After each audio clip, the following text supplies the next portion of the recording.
అండి నేను BCA third year అయితే చదువుతున్నాను. సో చాలా మంది వీడియోస్ అయితే చేస్తూ ఉంటారు బీసీఏ గురించి. బట్ మన తెలుగులో అయితే అంతగా లేవు బీసీఏ గురించి చెప్పేవాళ్ళు.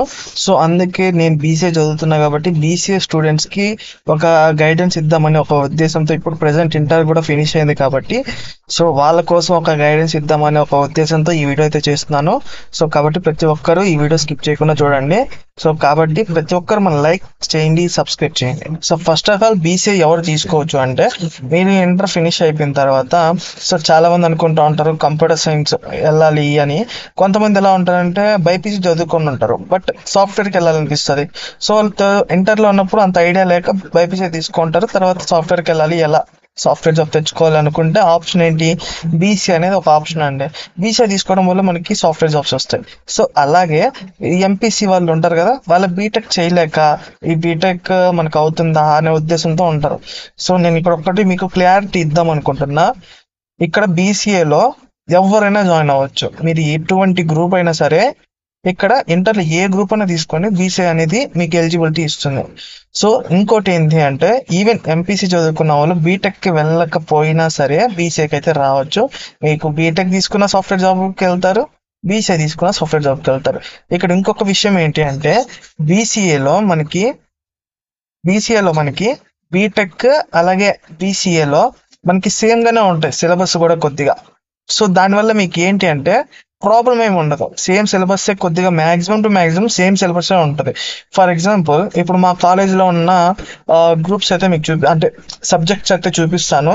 నేను చదువుతుంది garden city university. So garden city యూనివర్సిటీలో బీసీఏకి సంబంధించిన ఏ కోర్సెస్ ఉన్నాయని మీకు చూపిస్తాను. దాన్ని బట్టి మీకు ఒక ఐడియా అయితే వస్తుంది. సో కాబట్టి నేను చెప్పేది ఏంటి అంటే, సో మీరు టెన్షన్ తీసుకోవద్దు, నేను ఈ వీడియోలో మీకు మొత్తం క్లియర్టీగా చెప్తాను. కాబట్టి వీడియోని అసలు స్కిప్ చేయకుండా చూడండి. ఫస్ట్ ఆఫ్ ఆల్ మీరు స్కిప్ చేస్తూ ఉంటే మీకేం అర్థం అవుతలేదు. సో ఇది మా కాలేజ్ అనమాట, నేను బెంగళూరులో స్టడీ చేస్తున్నా ప్రెసెంట్. సో ఇప్పుడు నాకు బీసీఏకి సంబంధించిన కోర్సెస్ అనేవి మాకు ఇక్కడే చూపించేస్తారనమాట. సో ఫస్ట్ సెమిస్టర్లో మనకైతే ప్రాబ్లమ్ సాల్వింగ్ అయితే ఉంటుంది. సో ఇది వచ్చి డిజిటల్ కంప్యూటర్ నెట్వర్క్స్, తర్వాత computer organization, problem solving technique, digital computer networks. తర్వాత సెమిస్టర్ 2కి అయితే డేటా స్ట్రక్చర్స్ అయితే ఉంటాయి. ఇది కాలేజ్ బట్టి వేరీ అవుతూ ఉంటుందండి. సో మా కాలేజ్లో ఉన్నవైతే ఈ సబ్జెక్ట్స్ అయితే ఉన్నాయి ప్రెసెంట్. వేరే కాలేజెస్ తీసుకుంటే అక్కడ కూడా కొంచెం డిఫరెంట్గా అయితే ఉంటాయి. సో ఒక్కొక్క కాలేజ్లో ఒక్కొక్కలా ఉంటాయి సబ్జెక్ట్స్ అనేటివి. బట్ సిఈ అనేది కామన్గా ప్రతి కాలేజెస్లో ఉంటాయి మ్యాక్సిమం. సో ఇంకా పైథాన్, జావా కూడా ఇంపార్టెంట్ కాబట్టి అవి కూడా మ్యాక్సిమం ఉంటాయి అనమాట. సో ఇంకా సెకండ్ సెమిస్టర్ డేటా స్ట్రక్చర్స్, తర్వాత యూనిక్స్ ప్రోగ్రామింగ్, తర్వాత యూనిక్స్ మనకి ఆబ్జెక్ట్ ఓరియంటెడ్ ప్రోగ్రామింగ్, తర్వాత కోర్స్ అంటే మనకి ఇంకోటి సెమిస్టర్ 3లో వచ్చి డేటా మేనేజ్మెంట్. సో ఇలా మనకి కొన్ని అయితే ఉంటాయి, డిజైన్ అండ్ అనాలిసిస్. ఇంకా సెమిస్టర్ 4లో అయితే మనకి మెయిన్ అనమాట Python programming, data communication and security, software engineering, Java programming. ఇలా మనకి ప్రాక్టికల్స్ కూడా 2 అయితే ఉంటాయండి. సో ప్రెసెంట్ మనకి ఇక్కడ సెమిస్టర్ 5లో అయితే మనకి data science and machine learning అయితే నేర్పిస్తారు. తర్వాత artificial intelligence, big data analysis, cloud computing, ఇలా కొన్ని సబ్జెక్ట్స్ అయితే మనకు ఉంటాయి. ఇంకా మాకు 6th సెమిస్టర్కి వచ్చేటప్పటికి ఇంటర్న్షిప్ అయితే ఉంటుందండి. అంటే మేము రాసేది జస్ట్ 5 సెమిస్టర్స్ మాత్రమే. 6th సెమ్ అనేది ఆటోమేటిక్గా ఇంటర్న్షిప్కి వెళ్ళిపోతాము. ఇంటర్న్షిప్లో మనం అయితే మంచిగా పర్ఫార్మెన్స్ చేస్తే మనకి సెట్ అయిపోతుంది. సో మనకి గ్రాడ్యుయేషన్ అయితే ఫినిష్ అయిపోతుంది, మన చేతికి ఒక సర్టిఫికేట్ వస్తుంది. ఇదంతా బాగానే ఉంది. బీసీఏ చేస్తే జాబ్స్ వస్తాయా పక్కా అనే డౌట్ ఇప్పుడు ఇంకోటి ఉంటుంది. బీసీఏ చేస్తే జాబ్స్ అనేటివి వస్తాయండి బేసిక్, ఎందుకంటే అది కూడా గ్రాడ్యుయేషన్, బీటెక్ అయినా గ్రాడ్యుయేషన్. మీకు ఇంకో విషయం చెప్తాను, బీటెక్ చేసినా, బీసీఏ చేసినా, ఏ కోర్స్ చేసినా సాఫ్ట్వేర్ ఫీల్డ్లోకి రావచ్చు. చాలా మంది ఏమనుకుంటారంటే బీటెక్ చేస్తేనే మనము సాఫ్ట్వేర్ జాబ్ తెచ్చుకుంటాం అనే మైండ్ సెట్లో ఉంటారు. అలా ఏమి ఉండదండి. మీరు ఏ బ్రాంచ్ తీసుకున్నా సరే మీరు సాఫ్ట్వేర్ ఫీల్డ్కి రావాలనుకుంటే ఇప్పుడున్న సిచ్యువేషన్స్లో ఈజీగా వచ్చేయచ్చు. కాకపోతే ఒక్కటే, మీ దగ్గర స్కిల్ అనేది కంపల్సరీ ఉండాలి. మీరు బీసీఏ తీసుకున్నా, బీటెక్ తీసుకున్నా, ఏం తీసుకున్నా స్కిల్ అనేది కంపల్సరీ ఉండాలి. ఇప్పుడు ఇంకో డౌట్ కూడా మీకు ఉంటుంది, ఓకే బాగానే ఉంది నేను బీసీఏ తీసుకుంటాను, సో నాకు శాలరీస్ ఎలా ఉంటాయి? ఇప్పుడు బీటెక్ వాళ్ళతో పోలిస్తే మనకి శాలరీస్ తక్కువ ఉంటాయా, ఎక్కువ ఉంటాయనే డౌట్స్ కూడా మీకు ఉంటాయి కదా. సో నేను మ్యాక్సిమం చెప్తున్నా అండి, ఒకవేళ మీరు బీసీఏ తీసుకుంటే 3.5 నుంచి మనకి 12.5 వరకు అయితే వస్తుందండి. ఓకేనా, 3.5 to 12.5. ఇది ఎలా అవుతుందంటే మీ స్కిల్ బట్టే అవుతుంది. అది గుర్తుపెట్టుకొని, మీ స్కిల్ ఎంత మంచిగా ఉంటే మీకు ప్యాకేజెస్ అనేవి అలా వస్తాయి. ఈవెన్ నువ్వు బీటెక్ చేసినా సరే మినిమం 3.5 అనేది కంపల్సరీ రావాల్సిందే. కాబట్టి బీసీఏ అయినా బీటెక్ అయినా ఏదైనా ఒకటే, ఎడ్యుకేషన్ అనేది ఇప్పుడు అంతా బిజినెస్ అయిపోయింది. సో ఇవన్నీ కూడా మీరు థింక్ చేయాల్సిన అవసరం అయితే ఉంటుంది. సో ఇప్పుడు ఎవరు ఏ కంపెనీ కూడా మీకు తోపు ర్యాంకులు వచ్చినాయి, తోపు మార్కులు వచ్చినాయి అంటే సరిపోదు. స్కిల్స్ అనేటివి కంపల్సరీ ఉండాలి. మీరు ఎక్కడ ఉన్నా సరే స్కిల్ కంపల్సరీ మీ దగ్గర ఉంటేనే మీకు జాబ్ వస్తుంది. ఒకవేళ మీ దగ్గర స్కిల్ లేకపోతే జాబ్స్ అయితే మీకు ఉండవండి. సీరియస్లీ చెప్తున్నా, జాబ్ అయితే మీకు ఉండదు. ఇప్పుడు ఎలా ఉందంటే సిచ్యువేషన్, ఏఐ వచ్చేసిందండి ఫుల్ గా. ఏఐ వల్ల ఏమవుతుంది, చాలా జాబ్స్ అయితే తగ్గిపోతున్నాయి. ఒక 10 మంది చేసే జాబ్ అయితే 2-3 చేస్తున్నారు. సో ఇంకా ఇప్పుడు రీసెంట్ గా ఒక ఏఐ కూడా వచ్చిందండి. ఆ ఏఐ ఏంటంటే మనకి స్టాటిక్ వెబ్సైట్స్ ఉంటాయి కదా, నార్మల్ వెబ్సైట్స్, అవన్నీ డెవలప్ చేసేస్తా ఉంది.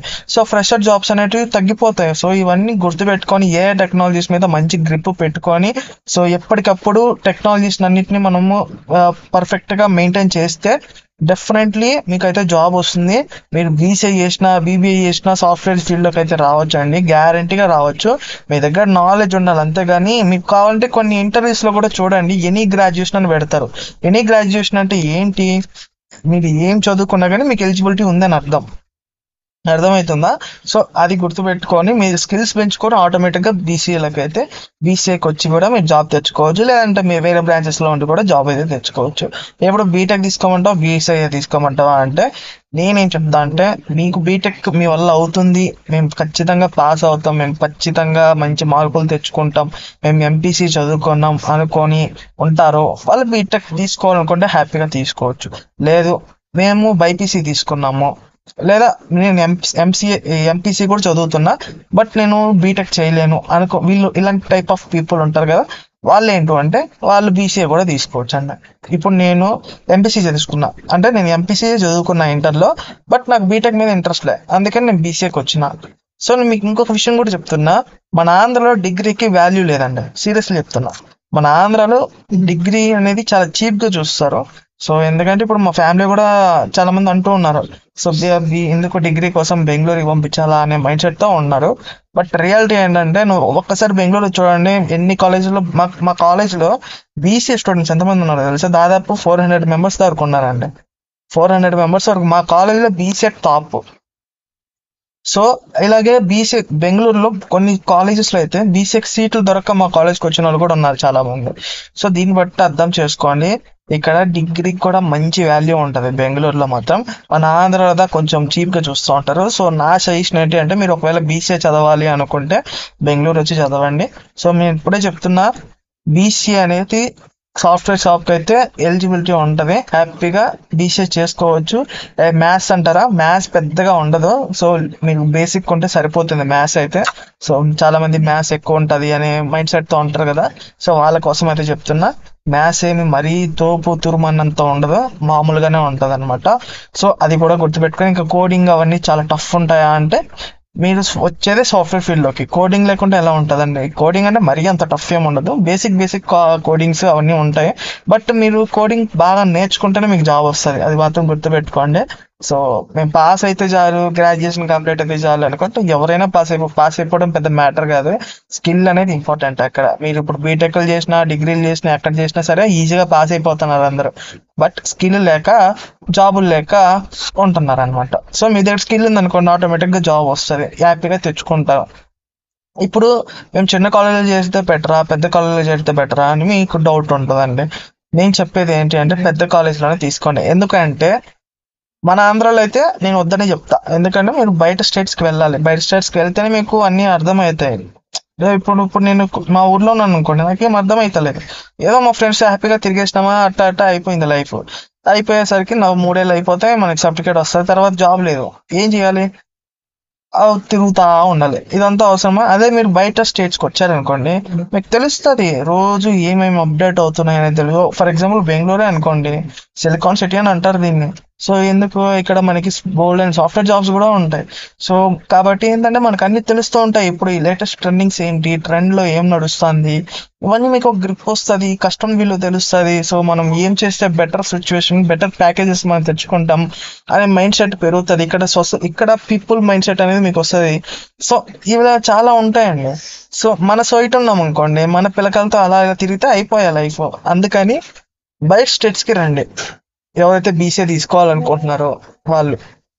ఇంకోటి ఏంటి అంటే, ఇంకోటి కూడా మీకు చెప్తున్నా, 3.5 lakhs పక్కా వస్తుందా అనే డౌట్ మీకు ఉండే ఉంటుంది. ఎందుకంటే 3.5 అని చెప్పానని. నిజంగా చెప్తున్నా, 3.5 అనేది పక్కా ఉండాలి ఇప్పుడున్న సిచ్యువేషన్స్ లో. ఎందుకంటే 3.5 అంటే కూడా చాలా చీప్ అయిపోయింది ఇప్పుడు జనాలకి. 3.5 అంటే చాలా తక్కువ ప్యాకేజ్. కానీ మీ దగ్గర మంచి స్కిల్స్, కొన్ని ఫుల్ స్టాక్ డెవలప్మెంట్ అనేది ఇప్పుడు ట్రెండింగ్ నడుస్తుంది. మీరు అది నేర్చుకొని బాగా గ్రిప్ లోకి వచ్చేస్తే ఏదన్నా ఒక 2-3 ప్రోగ్రామ్స్ లో ప్రో అయిపోండి. అది నేను చెప్పేది. ప్రో అయిపోతే మీ శాలరీ అనేది 6.7 అలా మీ ప్యాకేజ్ అనేది వస్తుంది. బట్ ఇప్పుడున్న కంపెనీస్ ఏంటంటే మాక్సిమం ఫ్రెషర్స్ కి 3.5 to 5.5 లోపల ఇస్తుంది మాక్సిమమ్. సో అది మెయిన్ లో పెట్టుకోవాల్సిన విషయం.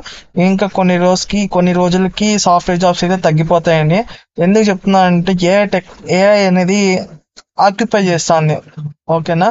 సో అది గుర్తుపెట్టుకొని మీరు ఏఐ మీద ఎక్కువ ఫోకస్ చేసి, ఏఐ గురించి కోర్సెస్ ఉంటాయి చాలా, అవి నేర్చుకొని ఏఐ మీద ఎప్పటికప్పుడు అప్డేట్ అవుతూ ఉంటే మీరు జాబ్ అయితే తెచ్చుకోగలుగుతారు. లేదు అంటే గుంపులో గోవింద లెక్క నేను వెళ్ళిపోవాల్సి వస్తుంది. అది సిచ్యువేషన్. ఈ వీడియో మీకు అర్థమైంది అని అనుకుంటున్నా. లాస్ట్ అండ్ ఫైనల్ ఒకటే చెప్తున్నా, మీరు ఏ బ్రాంచ్ తీసుకున్నా ఏం చేసినా సరే బీసీఏకి అయితే ఎలిజిబిలిటీ ఉంటుంది. మీకు 40% ఉన్న ఎలిజిబిలిటీ ఉంటుంది. కొన్ని పెద్ద పెద్ద కాలేజ్ ఏంటంటే ఒక 60%, 50% ఉండాలి అంటది ఇంటర్లో. సో అది కూడా చూసుకోండి. మాక్సిమం కాలేజెస్ అయితే మీకు పర్సంటేజ్లు ఎక్కువ అడగవు అన్నమాట. సో 45 ఉన్నా 40 ఉన్నా సరిపోతుంది. మాక్సిమం చాలా కాలేజెస్కి, కొన్ని కాలేజెస్ మాత్రమే అడుగుతుంది అనమాట. ఇది మైండ్లో పెట్టుకోండి. వీడియో లైక్ చేయండి, సబ్స్క్రైబ్ చేయండి, కామెంట్ చేయండి. ఇంకా ఏమైనా డౌట్స్ ఉంటే అడగండి, నేను నెక్స్ట్ వీడియోలో మీకు క్లారిఫై చేస్తాను.